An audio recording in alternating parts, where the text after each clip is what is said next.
Bharatiya Janata party ने इस प्रदेश को 7 साल से लगातार ठगने का काम किया है। न तो गरीबों का काम किया, न तो मजदूरों का काम किया, न तो विद्यार्थियों का काम किया। रोजी रोटी के क्षेत्र में भी कोई काम नहीं किया। लगातार बेरोजगारी बढ़ रही है, महंगाई बढ़ रही है, कानून व्यवस्था फेल चल रही है, माताओं बहनों की इज्जत सुरक्षित नहीं है। तो ये लोग झूठ बोलने का काम करते हैं। जनता इनको जवाब देने के लिए तैयार है। और इस बार 9 उपचुनाव में और फूलपुर विधानसभा क्षेत्र में तो एक तरफा समाजवादी पार्टी आगे है। वो भारतीय जनता पार्टी द्वारा प्रायोजित लोग थे। भारतीय जनता पार्टी बौखला गई है, चुनाव में बहुत पीछे है। और इस तरह के नाटक नौटंकी और इस तरह के षड्यंत्र भारतीय जनता पार्टी वाले करते हैं। समाजवादी तो सीधे जनता के बीच में रहते हैं और काम करते हैं। दोस्तों, हम फिर से निकल पड़े हैं विधानसभा उपचुनाव की कवरेज के लिए। तो बता दें, इस वक्त हम प्रयागराज की फूलपुर विधानसभा सीट में मौजूद हैं।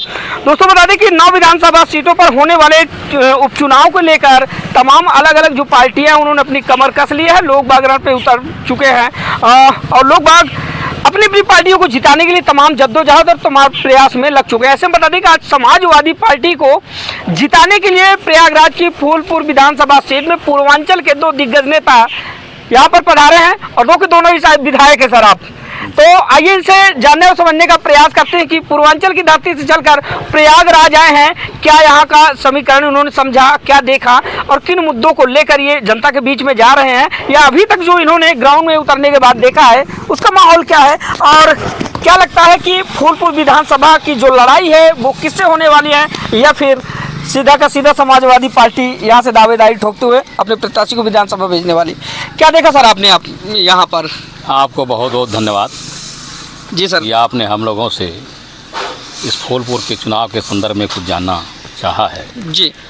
तो आपके चैनल के माध्यम से जी सबसे पहले तो हम अपने राष्ट्रीय अध्यक्ष माननीय श्री अखिलेश यादव जी को धन्यवाद ज्ञापित करते हैं, जिन्होंने फूलपुर की जनता के बीच में एक ऐसे उम्मीदवार को भेजा है जो सर्वमान्य है और सर्वप्रिय है, जिसके ऊपर कोई दाग धब्बा नहीं है और राजनीति में जिनका लंबा तजर्बा है और इस क्षेत्र में पहले भी उनको नुमाइंदगी करने का अवसर मिला है। जहाँ तक चुनाव का सवाल है, मेरी समझ से फूलपुर विधानसभा क्षेत्र में अब कोई लड़ाई नहीं रह गई है। और मात्र फूलपुर में ही नहीं, जो सूचनाएं दूसरे विधानसभा क्षेत्रों से आ रही हैं, जहाँ जहाँ भी उपचुनाव हो रहे हैं, सभी जगहों पर समाजवादी पार्टी आगे है। भारतीय जनता पार्टी से कोई लड़ाई नहीं है। भारतीय जनता पार्टी ने इस प्रदेश को 7 साल से लगातार ठगने का काम किया है। न तो गरीबों का काम किया, न तो मजदूरों का काम किया, न तो विद्यार्थियों का काम किया। रोजी रोटी के क्षेत्र में भी कोई काम नहीं किया। लगातार बेरोजगारी बढ़ रही है, महंगाई बढ़ रही है, कानून व्यवस्था फेल चल रही है, माताओं बहनों की इज्जत सुरक्षित नहीं है। तो ये लोग झूठ बोलने का काम करते हैं। जनता इनको जवाब देने के लिए तैयार है। और इस बार 9 उपचुनाव में और फूलपुर विधानसभा क्षेत्र में तो एक तरफा समाजवादी पार्टी आगे है। कहीं कोई मुकाबला भारतीय जनता पार्टी से नहीं है। सर, ग्राउंड पे जब आप गए होंगे तो यहाँ का समीकरण आपने समझा होगा, लोगों के हाव भाव विचार आपने समझे होंगे। क्या लगा देखकर, लोगों से मिलकर या फिर जनता के बीच जाने के बाद? देखिए, हम समाजवादी लोग हैं और समाजवादियों को सभी जाति और धर्म मजहब के लोग वोट करते हैं। हम संविधान में विश्वास करने वाले लोग हैं, हम धर्मनिरपेक्षता में विश्वास करने वाले लोग हैं, हम सेकुलर लोग हैं। तो जिन लोगों ने जाति धर्म मजहब के आधार पर जनता में नफरत पैदा करने का काम किया है, जिन लोगों ने जनता को ठगने का काम किया है, अब जनता का उनसे मोह भंग हो गया है और सब लोग समाजवादी पार्टी के उम्मीदवार मुस्तफा सिद्दीकी साहब को वोट करना चाहते हैं। सर, जिस दिन आपके प्रत्याशी मुस्तफा सिद्दीकी की घोषणा होती है प्रत्याशी के रूप में, उसी दिन उनका विरोध भी होता है। इस बात को लेकर क्या कहें? पार्टी के ही कार्यकर्ताओं ने विरोध, भारतीय जनता पार्टी वाले बौखला गए हैं। सर, समाजवादी पार्टी के कार्यकर्ताओं ने विरोध किया। हमारी पार्टी का कोई कार्यकर्ता नहीं था। अच्छा। वो भारतीय जनता पार्टी द्वारा प्रायोजित लोग थे। भारतीय जनता पार्टी बौखला गई है, चुनाव में बहुत पीछे है। और इस तरह के नाटक नौटंकी और इस तरह के षड्यंत्र भारतीय जनता पार्टी वाले करते हैं। समाजवादी तो सीधे जनता के बीच में रहते हैं और काम करते हैं। सर, 9 विधानसभा सीटों पर उपचुनाव होने हैं।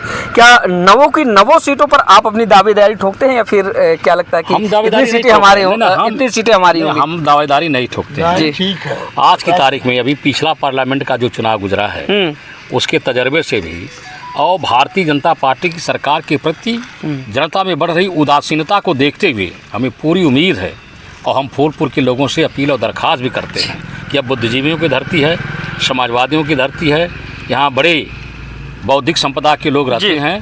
तो फूलपुर के लोग पूरे देश को उदाहरण देने का काम करेंगे और समाजवादियों को जिताने का काम। कहीं ना कहीं आपके कहने का मतलब ये है कि हालिया हुए लोकसभा चुनाव 2024 में जिस तरह से इंडिया गठबंधन ने काफ़ी अच्छी पहल करते हुए ज़्यादा सीटें निकालने का जो है काम की थी, तो उसके हिसाब से इस बार 9 विधानसभा सीटों निश्चित तौर पे जो चुनाव हुआ पार्लियामेंट का उत्तर प्रदेश के अंदर वर्तमान सरकार के प्रति लोगों का आक्रोश रहा है और इंडिया गठबंधन या समाजवादियों की ग्राह्यता का प्रतीक रहा है।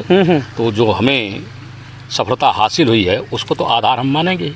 चलिए ठीक है, बहुत बहुत धन्यवाद सर। सर क्या परिचय हुआ आपका? मैं दुर्गा प्रसाद यादव, विधायक आजमगढ़। आजमगढ़ की धरती से चलकर आए हैं सर, और दोस्तों बता दें कि 9 बार के विधायक रहे समाजवादी पार्टी से ही, और अभी इस वक्त ये प्रयागराज की पावन सरजमी फूलपुर विधानसभा क्षेत्र मौजूद है। दोस्तों प्रयागराज में इन दिनों महाकुंभ 2025 की तैयारियां चल रही हैं। वहीं पर अगर देखा जाए तो एक तरफ चुनावी घमासान भी छिड़ा हुआ है, क्योंकि उत्तर प्रदेश की 9 विधानसभा सीटों पर होने वाले विधानसभा उपचुनाव में अगर देखा जाए तो प्रयागराज की फूलपुर विधानसभा सीट जो है वो हॉट सीट में इस समय उसकी गणना की जा रही है। सर कैसे देखते हैं इस चुनाव को आप? पहले तो आपके बहुत बहुत आप लोगों को धन्यवाद। जी धन्यवाद सर आपका भी।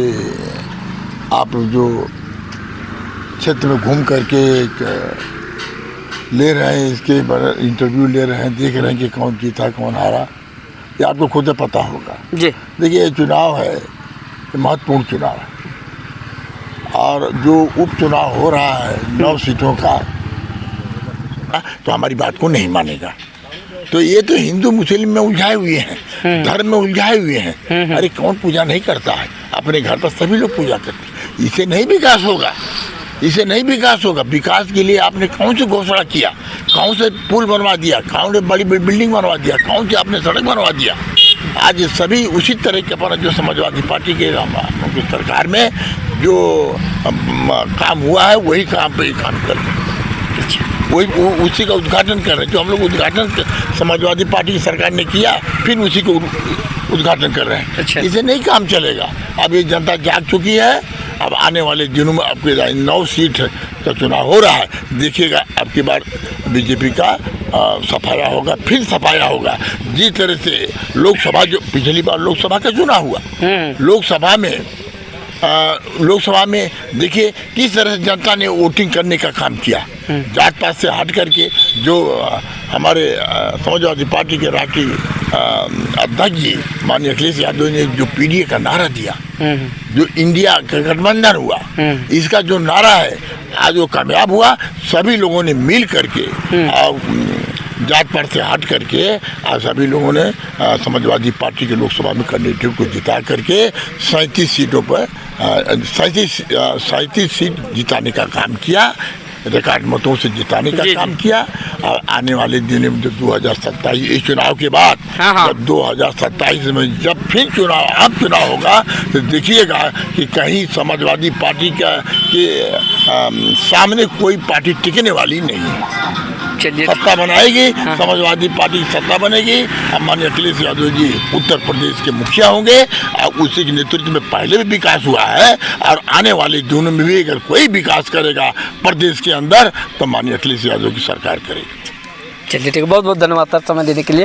दोस्तों बता दें कि पूर्वांचल की धरती से चलकर, यानी कि आजमगढ़ की धरती से चलकर प्रयागराज की फूलपुर विधानसभा क्षेत्र में चुनावी पहल की अलग जगाने के लिए, यानी कि जो विधानसभा उपचुनाव होने हैं उसके प्रचार प्रसार के लिए जनता के बीच में जा रहे हैं और लोगों से जानने और समझने का प्रयास कर रहे हैं कि दरअसल फूलपुर का माहौल क्या है, फूलपुर का समीकरण क्या बन रहा है, जिससे जो बनते दिखाई दे रहा है वो बनाता दिखाई दे रहा है। लोग बाग अपने अपनी तैयारियों में लगे हुए हैं। तमाम अलग अलग जो राजनीतिक पार्टियां हैं वो अपने चुनावी दांव पेच आजमाने में लगी हुई हैं। ऐसे में समाजवादी पार्टी के भी बड़े बड़े तमाम जो वरिष्ठ नेतागण हैं वो उत्तर प्रदेश के अलग अलग क्षेत्रों से चलकर प्रयागराज की धरती पर पहुँच रहे हैं और ऐसे ऐसे करके उत्तर प्रदेश में होने वाली 9 विधानसभा सीटों पर बारी बारी करके जा रहे हैं।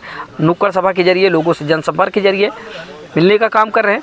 आने वाले दिनों में ये तो पता चलेगा कि 9 विधानसभा सीटों पर हुए उपचुनाव में कौन कितना अपनी भागीदारी निभाता है, कौन कितनी सीटें पाता है, किसकी झोली में कितनी सीटें जाती हैं, यह देखना होगा। फिलहाल इसी तरह की बहुत सारी ग्राउंड जीरो रिपोर्ट देखने के लिए हमारे साथ बने रहिए।